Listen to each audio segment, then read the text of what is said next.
luar Jawa kita cetak sawah, orang pun kritik. Sekarang misalnya lagi rame kan apa itu? Video pesta babi, iya. Dan seolah-olah kita ini datang cetak sawah kemudian bikin rakyat di situ sengsara. Salah.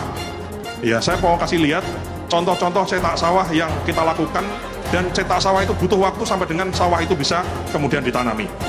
Bisa ditampilkan program cetak sawahnya. Ini adalah contoh cetak sawah yang cetak sawah yang lampau yang sudah terjadi dan kemudian hasilnya itu. Ini cetak sawah lahan rawa ya di Kalimantan Tengah 51.000 hektar. Ya tadinya rawa begitu, nggak bisa ditanami, ini kemudian kita lakukan optimalisasi lahan cetak sawah, kemudian 51.000 bisa sekarang ditanami. Ini adalah contoh cetak sawah di Wanam di Papua Selatan. Jadi memang daerahnya daerah berawa, Pak Menteri. Daerah berawa, kalaupun ada pohon, pohonnya itu kecil-kecil gitu loh. Jadi memang menanam padi itu yang susah bukan bibitnya, bukan pupuknya, bukan pestisidanya, bukan. Nanam padi apapun yang susah itu bukan hanya lahannya, tapi lahan yang ada airnya.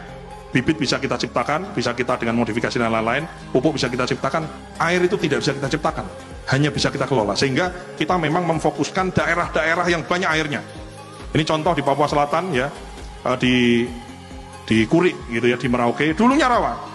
Ini kemudian kita cetak sawah setelah 5-10 tahun berikutnya Pak Menteri, itu kemudian di 3 November 2024 yang dulu dicetak sawah, tadinya orang tidak bersawah di situ, jadi bersawah.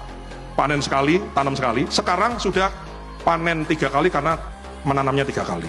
Jadi mohon maaf, dengan segala hormat, kita hormat sama semua kritik yang dialamatkan kepada pemerintah, khususnya kami di Kementerian Pertanian.